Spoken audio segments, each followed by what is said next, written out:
ప్రభువైన యేసు క్రీస్తు యొక్క అతి పరిశుద్ధ నామములో మీ అందరకు అమలాపురం హౌసింగ్ బోర్డు క్రీస్తు సంఘము మరియు కాకినాడ బాపూజీ నగర్ క్రీస్తు సంఘముల తరపున సత్య సువార్త అనే మా సువార్త కార్యక్రమాలకు స్వాగతం తెలియజేస్తూ ఉన్నాను. ఈవేళ ధ్యానాంశం ఏమిటంటే నాద ఎందాక. ప్రకటన గ్రంథము 6వ అధ్యాయం 10వ వచనం. ప్రార్థన చేసుకుందాం. మమ్మలను మిక్కిలిగా ప్రేమించిన పరలోకమందున్న మా ప్రియ తండ్రి, నీ పరిశుద్ధ నామమునకు స్తోత్రములు స్తుతులు తెలియజేస్తూ ఉన్నాను తండ్రి. ఇవాళ నాదా ఎందాక అని అంశం మీద మాట్లాడబోతూ ఉండగా నీవే నాతో ఉండి మాట్లాడి శ్రమలలో ఉన్నప్పుడు ఏ విధంగా నువ్వు విడుదల కలగజేస్తావో తండ్రి, ఈ ప్రసంగం ద్వారా మేము తెలుసుకుంటుండగా నీవే మాతో ఉండి మాట్లాడమని వినయపూర్వకముగా యేసు క్రీస్తు యొక్క పరిశుద్ధ నామములో ఈ ప్రార్థన చేయుచున్నాను తండ్రి, ఆమేన్. ఇవాళ ధ్యానాంశం ఏంటంటే ప్రకటన గ్రంథము 6వ అధ్యాయం 10వ వచనం చూసినట్లయితే ఇక్కడ మనకి వధింపబడిన ఆత్మలు మాట్లాడుతున్నాయి. అంటే సజీవులుగా ఉన్నప్పుడు దేవుని కొరకు ప్రాణాలు అర్పించినటువంటి వారు, దేవుని కొరకు రక్తాన్ని కాచినటువంటి వారు దేవునితో మాట్లాడుతూ ఉన్నారు.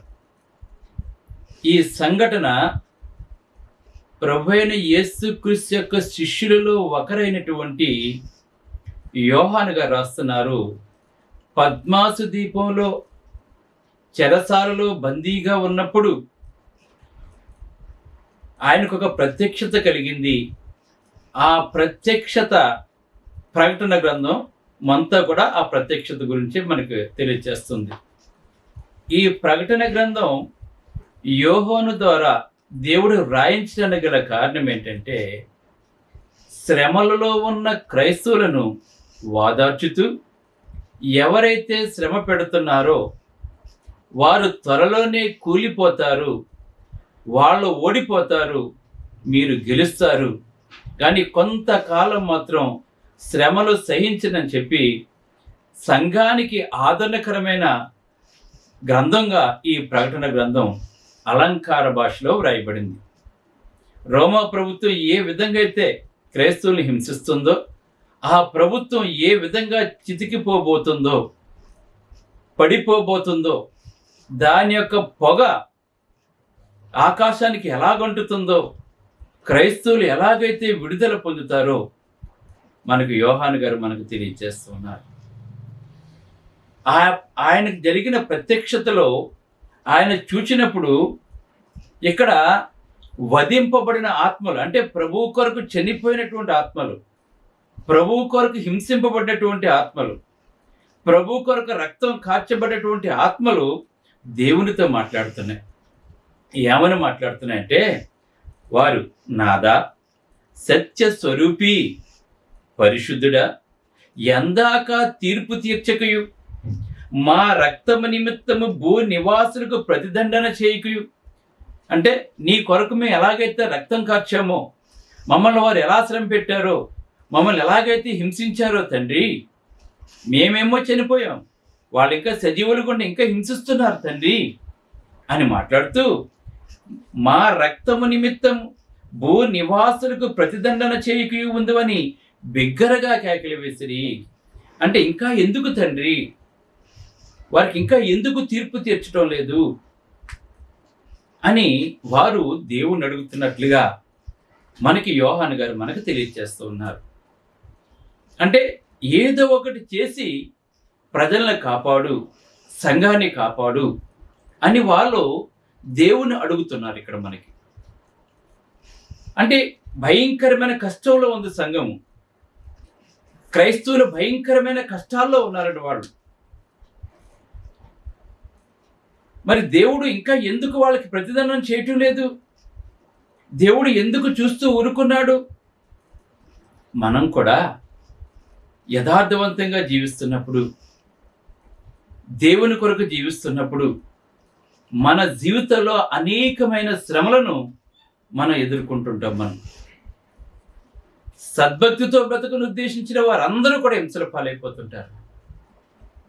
మన కళ్ళ ముందు మనకు అనిపిస్తూ ఉంటుంది, తప్పుగా బోధిస్తూ, తప్పుగా మాట్లాడుతూ, తప్పు మార్గంలో వెళ్తున్న వేళ్ళు, అన్యాయంగా సంపాదిస్తున్న వేళ్ళు ఎందుకింత సంతోషంగా ఉన్నారు?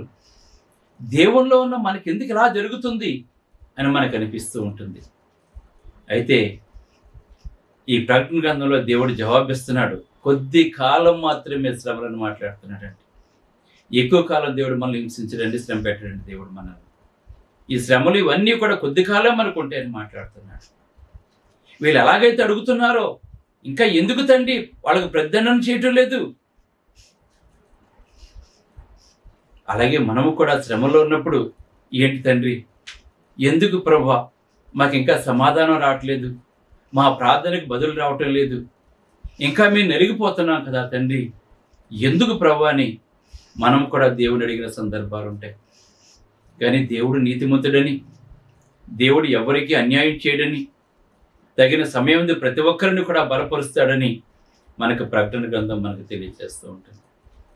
ఎందుకంటే ఉదాహరణకి చూసినట్లయితే నిర్గమాకాండం 3వ అధ్యాయము 6-9 చూసినట్లయితే, నిరాశతో కూడిన ఇశ్రాయేలీలు విలాపాలకు దేవుడు చెవియొగ్గి ఆయన దిగి వచ్చినట్లుగా మనకు అక్కడ వ్రాయబడి ఉందండి. నిర్గమాకాండములో మోషేతో మాట్లాడుతున్నాడు, నా ప్రజలు నాకు మొర్రపెట్టగా నేను చెవియొగ్గి విని ఆ శ్రమల నుండి వారిని విడిపించడానికి నేను దిగి వచ్చి ఉన్నానని మోషేతో మాట్లాడుతున్నాడు దేవుడు. మన బిడ్డలు బాధపడుతుంటే, మన బిడ్డలు శ్రమ పడుతుంటే మనం చూస్తూ ఊరుకోలేం. మన ప్రాణం వెలవెల్లాడిపోతుంది. ఆ బిడ్డకి ఏదైనా జరిగితే, కొంచెం ఫీవర్ వస్తే మనం తలడిల్లిపోతుంటాం. ఆ బిడ్డకి ఏదైనా కొంచెం అస్వస్థత వస్తే మనం చాలా బాధపడిపోతుంటాం. మన కళ్ళ ముందు మన బిడ్డలు బాధపడటం మనం చూడలేము. మనం ఆసుపత్రికి తీసుకువెళ్ళటం ఏదో ఒకటి మొత్తం మనం చేస్తుంటాం.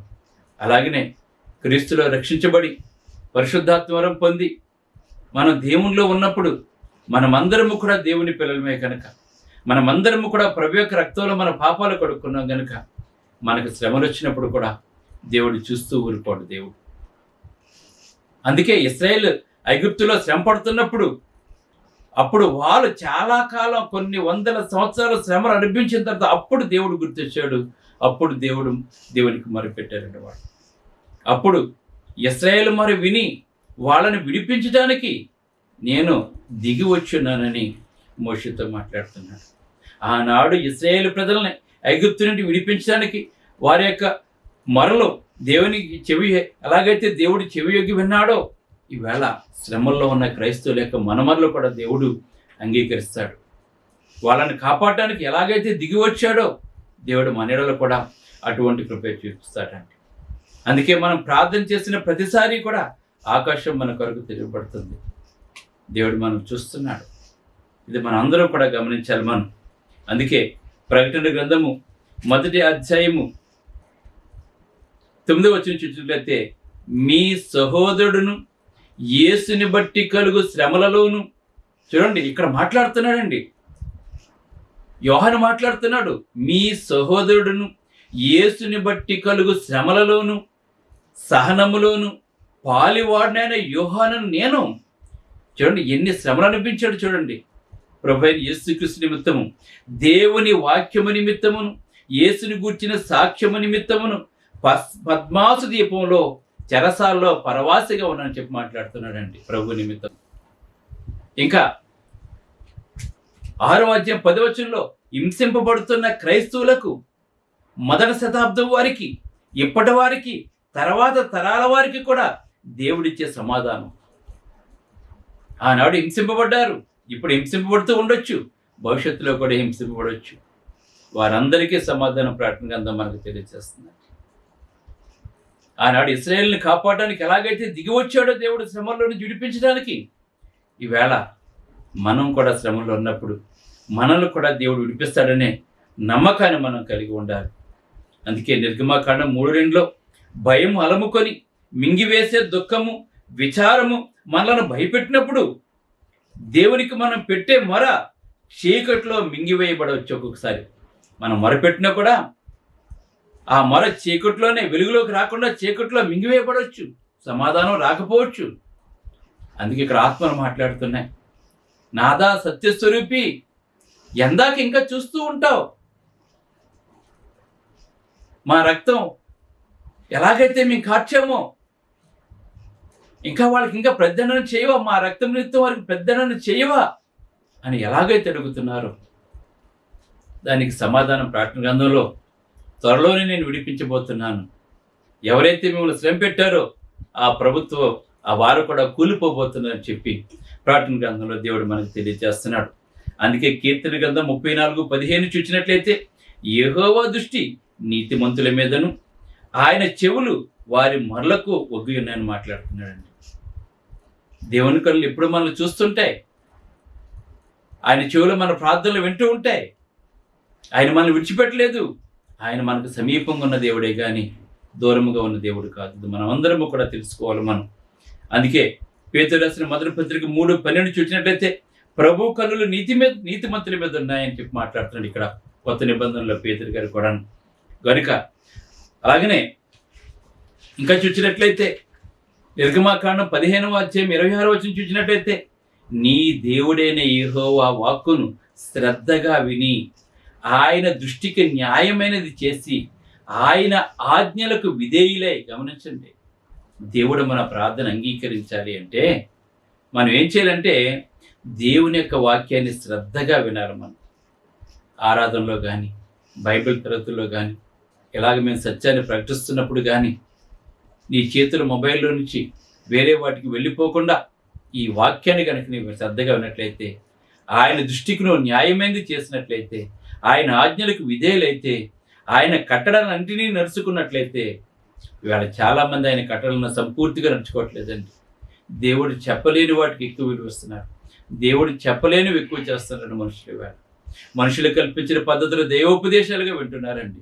కనుక మనమైతే అలా కాకుండా ఉన్నట్లయితే ఐగుప్తీయులకు కలుగు రోగములో ఏది మీ దగ్గరకు రాదని చెప్పి మాట్లాడుతున్నాడు. అందుకే నిర్గమకాండం 23:21 ఆయన సన్నిధిని జాగ్రత్తగా ఉండి ఆయన మాట వినాలని చెప్తున్నాడు. కనుక ఎన్ని కష్టాలు వచ్చినా, శోధనలు వచ్చినా, శ్రమలు వచ్చినా ఆయన వాక్కులు శ్రద్ధగా విని ఆయన కట్టడలను అనుసరించి నువ్వు నడుచుకున్నట్లయితే ఎంతటి భయంకరమైన విపత్తు సంభవించినా దేవుడు వాటిలోంచి నేను విడిపిస్తాడు. ఇశ్రాయేలుని అనేక సార్లు దేవుడు విడిపించాడంటే, వాళ్ళు విడిచిపెట్టేలేదని తప్పు చేసినప్పుడు అప్పగించినా కూడా మళ్ళా వారు మొరపెట్టినప్పుడు మళ్ళా దేవుడు వాళ్ళని విడిచిపెట్టాడు. కనుక నేను విడువను ఎడబాయనని చెప్పి ఆయన హెబ్రీ పత్రికలో మనతో మాట్లాడుతున్నాడండి. ఆయన నిన్ను విడువను ఎడబాయనని చెప్పి మాట్లాడుతున్నాడు. కనుక ఆయన ఎప్పుడూ మనం విడిచిపెట్టడండి, మనం ఆయన విడిచిపెట్టేస్తున్నాం.